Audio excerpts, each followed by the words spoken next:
Li He, Pleasures of the Night. Red silk lines the chamber curtains, their tassels fringed with gold.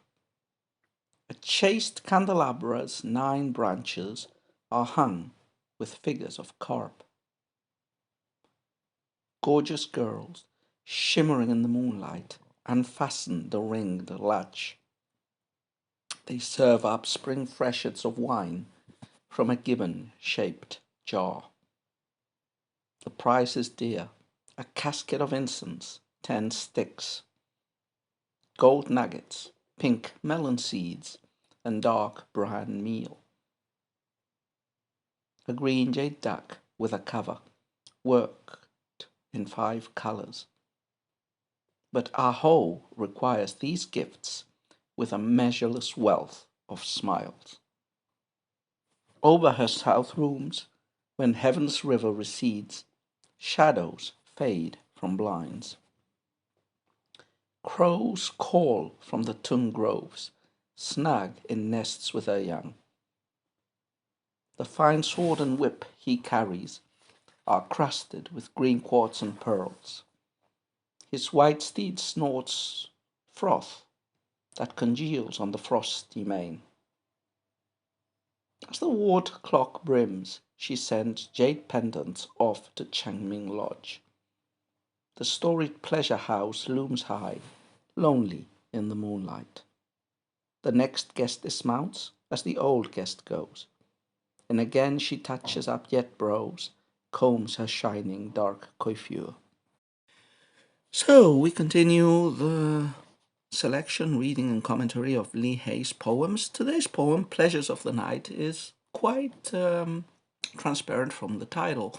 What is the topic of this poem? Well, it depicts the life in the pleasure quarters. Now, prostitution, especially a high-end prostitution, was relatively common in Chang'an.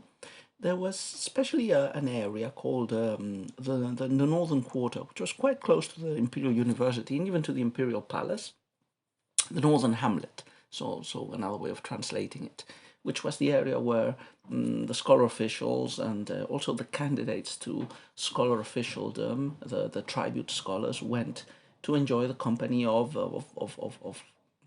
courtesans in the higher range of the market. They were not only beautiful women, but they were like the Greek Hetairai. They were schooled in art and culture and poetry. So they weren't just sex workers. They also engaged in intellectual pleasures. They could compose poetry.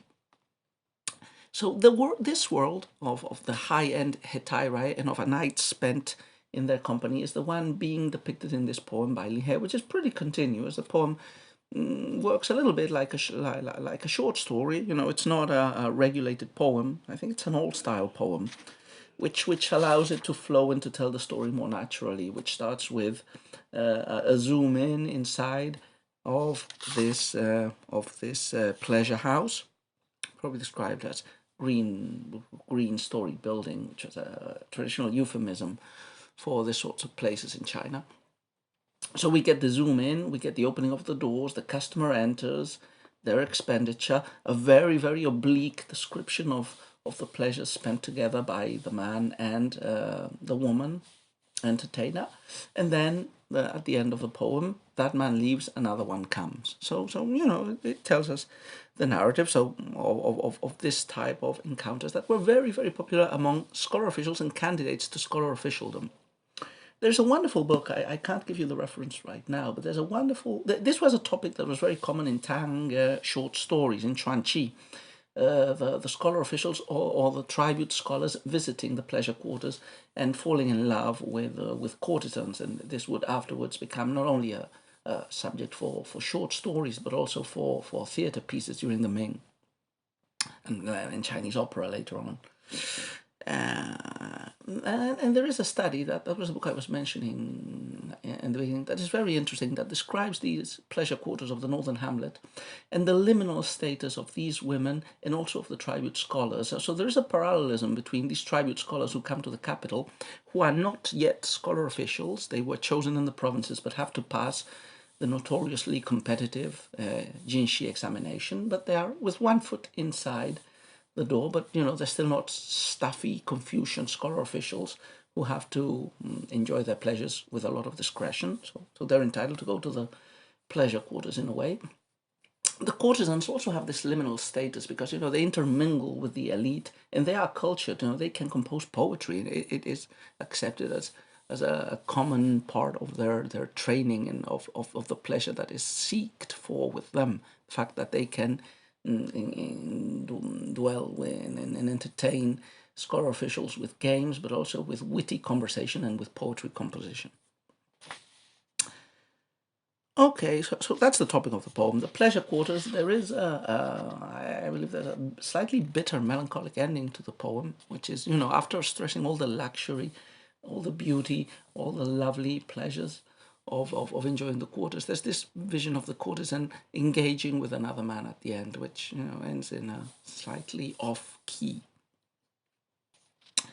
So let's take a look at the poem as we usually do, couplet by couplet. First couplet. Red silk lines the chamber curtains, their tassels fringed with gold. A chaste candelabra's 9 branches are hung with figures of carp. So the poem begins with a zoom in, and as is very typical in poems, not only about the pleasure quarters, but perhaps about palace languishing concubines or beautiful ladies ensconced within their luxurious residences. The poem begins with just such a scene. We get the camera, the voyeuristic camera, inside the pleasure quarters, inside this pleasure house, and objects. First, the objects, which create this atmosphere of luxuriousness, of opulence. So we get red silk in the curtains, golden tassels hanging down from them, and that's the windows. And then in the middle, there is this massive candelabra decorated with figures of carp. So luxuriousness. Second couplet. Gorgeous girls shimmering in the moonlight unfasten the ringed latch. They serve up spring freshets of wine from a gibbon-shaped jar. I would say the first 2 couplets are setting the scene and the time. The first couplet described some luxurious inner quarters. Clearly, the second couplet indicates us what type of quarters they are. If it wasn't clear enough from the title, we get beautiful women opening a door, unfastening the ringed latch, and they're shimmering in the moonlight, so it's nighttime, and these are night pleasures. Night pleasures being the company of beautiful courtesans. So the first image showed us the inner chambers, the first couplet, the second couplet takes us in. We go in along with the young wastrels of the capital. We enter metaphorically into this den of pleasure. And the first thing is they are served spring freshets of wine from a gibbon-shaped jar. We continue with these images of sumptuousness, of luxury, of delicious wine served from a beautifully made jar. So as I said, these 2 couplets are the introduction. What happens after we enter? Well, remember, this is a pleasure house, so you have to pay for your pleasures. And that's what the next 2 couplets are about. Third couplet. The price is dear, a casket of incense, 10 sticks, gold nuggets, pink melon seeds, and dark brown meal. The third and fourth couplet describe the price. The price of what, one might ask? Is the price of the wine that is being drunk at the entrance, or is it the price for the further pleasures? Obviously, it's the second one, but it's, Chinese poetry tends to be very oblique or indirect when it touches on these shady, seedy type of topics. And this is an example, even though Li Hei is writing a risque poet, here he manages to keep most of the imagery pretty oblique. So what's the price? Well, gold and incense. Those were luxury substances. So a casket of incense, 10 sticks, but also gold nuggets. It's interesting, the gold nuggets are described as pink melon seeds and dark brown meal. So one of the things is, even if you're in a pleasure house, it's probably impolite, especially among the elite, to make too transparent the fact that this is a commercial transaction, that you're paying for pleasure. You like to create the fiction that this is not just like buying for sexual services and or buying for company. It's a pretend context in which everybody enjoys each other's company. And just as in casinos, you change money for chips, and you get this unrealistic feeling that you're in a fantasy world and you're not really spending money. I suspect that this depiction of the gold nuggets that you use for paying as melon seeds and bran meal is part of a game, of the cultured game of the fantasy world of the pleasure house, and of trying to pretend that this is not what it is. This is some fantasy world of conviviality and of mutual pleasure and happiness. But also, this is an elegant world. These are high-end courtesans. So here a person is not just accepted if they have money. They are expected to show cultural polish, refinement, that sort of thing. There are many stories in which a person who has money but is not cultured goes to one of these pleasure houses and is kicked out because of his lack of refinement and finesse. The next couplet, so the fourth one, continues describing another object. So we had incense, gold nuggets, and a third object. And we have the courtesan first appearing here. So a green jade duck with a cover worked in 5 colors. But our whole requires these gifts with a measureless wealth of smiles. So last object, we had the incense sticks, the gold nuggets with fancy names, and a jade duck. Also precious jade, a precious material. So this painted jade duck would have been a luxurious item. And what do we get in return? Our whole requires these gifts with a measureless wealth of smiles. So the treasures, these precious gifts, are paid for with smiles and implicitly with beauty, and the company and pleasures that may be extracted therein from the courtesan. The courtesan is named Aho. That's not her real name. It is a fancy cultural reference to a very famous 4th century woman who was connected with statesman Chang'an and who became the subject of stories. So calling this latter-day girl Aho is a tribute to her charm and beauty. Continue. So where the next 2 couplets very indirectly seem to depict, in my opinion, the intimate company of the courtesan and the wastrel, the young wastrel. And we get a depiction of the lady's chambers and of the pleasure of the night. But as I said, it's so indirect that it's really difficult to decipher if you're not a little bit used to this. So next couplet: over her south rooms, when heaven's river recedes, shadows fade from blinds. Crows call from the tung groves, snag in nests with their young. So we get some. So we get in this couplet the passage of time. So the Milky Way, the heaven's river, is receding. Dawn is perhaps, if not dawn, some sort of light seems to penetrate through the blinds. Not dawn yet, probably. It's still the night. But you get this passage of time, and probably, as I said, the wastrel is with the courtesan in her south rooms with her. Shadows fade from the blinds, and crows call from tung groves. So this is a sound effect. The first one is visual. That is, the shadows are fading from the blinds while the Milky Way is going around. And this is viewed by the people who are inside. And sounds, they hear in the tung groves the crows calling, snug in nests with their young. So this is very typical in Chinese poetry. The exterior elements of the world, which are apparently objective and descriptive elements of nature. There's the light of the light of the sinking Milky Way penetrating the blinds, and the sound of these birds in their nest cozily. These 2 images, the view and the sound, are acting as a very indirect depiction of the courtesan and the man within the chambers, who is seeing that light that is coming that is making the shadows fade in the blinds. The lovers who are together, and they are also nesting snugly together and enjoying their company. Okay, next couplet. So the next couplet, the description of this pleasure moment is very brief, very indirect. The next couplet moves on from the courtesan to the young Biao who has come to enjoy her services. And he is depicted probably as a scholar official, a person of some status, probably a young scholar official, or an aristocrat, it could be a nobleman. The fine sword and whip he carries are crusted with green quartz and pearls. His white steed snorts froth that congeals on the frosty mane.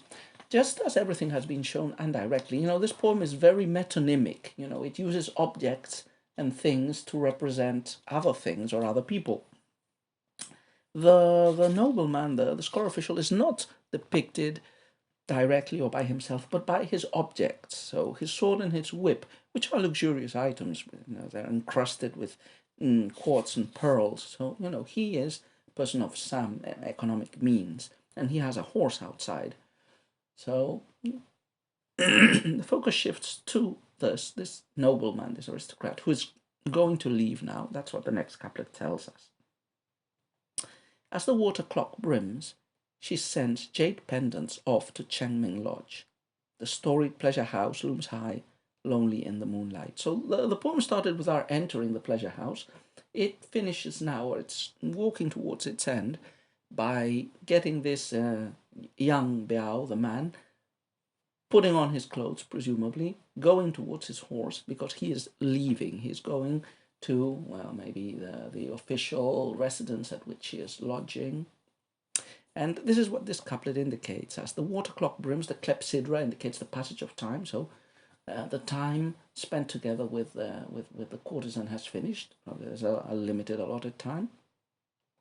She sending her jade pendants off to Chang'an Lodge is a very indirect way of saying that she's sending him off. Pendants were insignia of high office, hence a metonymy for an important official who was staying at Chang'an Lodge while waiting for an audience with the emperor. So she's sending away this scholar official, this courtier, and it's still night. It's midnight, so they've spent some hours together in the night, but it's still dark. Yeah, and you can see the pleasure house high and lonely in the moonlight. Finally, the last couplet. One man is substituted for another man because this is the night trade, and the courtesans are allowed no respite. They take one, then they have to take another one. So this connects us with the sordidness up to a point, and the superficiality and the lack of real emotional bond in this scene, which is not a scene of love, it's a scene of paid love. The next guest dismounts as the old guest goes, and again she touches up yet brows, combs her shining dark coiffure. So the guest leaves, a new one comes, and again she has to, do her toilette, get herself ready for giving pleasure to yet another customer. So this was Lee Hay's poem. I think it's a masterly depiction of the topic. I generally do not like this sort of poems because of the subject matter, and they include a aestheticization or a beautification of something that I consider sordid and morally reproachable. Then again, it would be stupid of me to try to impose my own ethic, aesthetic values on a poem and on a society from more than 1,000 years back.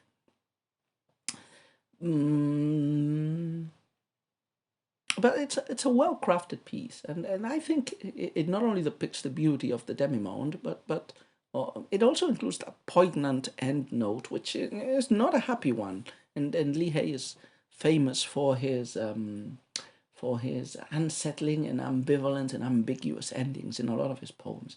And I think this poem ends with, I don't see it as an ambivalent line, but definitely a bittersweet one at the sadness and the unsavouriness of having to be a person of service and a giver of pleasure to different men, with only this pretend and pretend world and facade of real affection and desire. But overall, quite a good poem.